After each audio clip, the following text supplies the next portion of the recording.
ఓం శ్రీ గురుభ్యో నమః, శ్రీమాత్రే నమః. ఓం శ్రీ దుర్గాదేవి నమో నమః. మా తాతల కాలం నుండి నాగసాధులు అఘోరాల ద్వారా మంత్రసిద్ధి, తంత్రసిద్ధి, యంత్రసిద్ధి పొంది వనదుర్గ శ్రీ మహాకాళిని పూజిస్తూ కుటుంబము పైన, వ్యక్తులపైన, వ్యాపారం పైన, మానవుల ద్వారా ఏ సమస్యనైనా జాతక రూపేణా కానీ, జాతకము లేని వారికైనా సరే సమస్త సమస్యలకు పరిహారము 5 తరాల నుండి మా యొక్క ప్రత్యేకత. తమలపాకు పైన అంజనము వేసి ఆ అంజనములో జరుగుతున్నటువంటి కుటుంబం పైన కానీ, వ్యక్తుల పైన కానీ, వ్యాపార సంస్థలపైనటువంటి కానీ నష్టాలను గ్రహించి ఏ సమస్యని సృష్టించారు ఓర్వలేక ప్రజలు అయిన వాళ్ళలో కానీ, బయట వాళ్ళలో కానీ కొన్ని చెడు పూజలు అంటారు.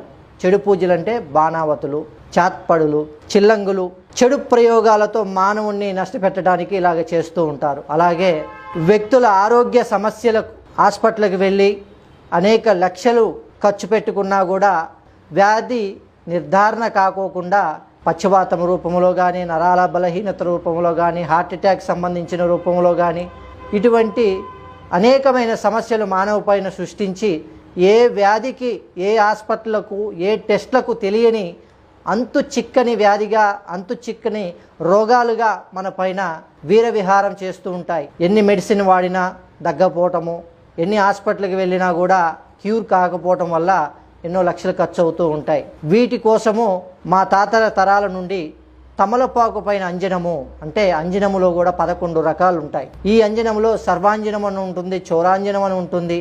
ఆదివారం అమావాస్య రోజు వేసే అంజనాలు ఉంటాయి, పున్నమి రోజు వేసే అంజనాలు ఉంటాయి, ప్రతి నిత్యము ప్రతిరోజు వేసే అంజనాలు కూడా ఉంటాయి.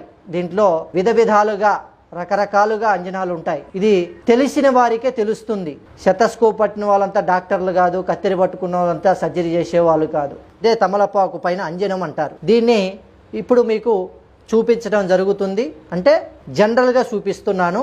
ఇది బ్రహ్మముహూర్తంలో నేను చెప్పినట్టు తెల్లవారుజాము బ్రహ్మముహూర్తం 3:30 నుంచి దీన్ని బ్రహ్మముహూర్తంలో కానీ వారి యొక్క గోత్రనామాల పైన, వారి యొక్క పేర్ల పైన, వారి యొక్క ఫొటోస్ సంబంధించిన నేరుగా రాకపోయినా మాకు వారి యొక్క వివరణ అందిస్తే ఈ తమలపాకులో మేము అంజనం వేసి వీటి యొక్క సమస్య ఏమిటని తెలుసుకొని పూర్తి పరిష్కారం చేయగలుగుతాము.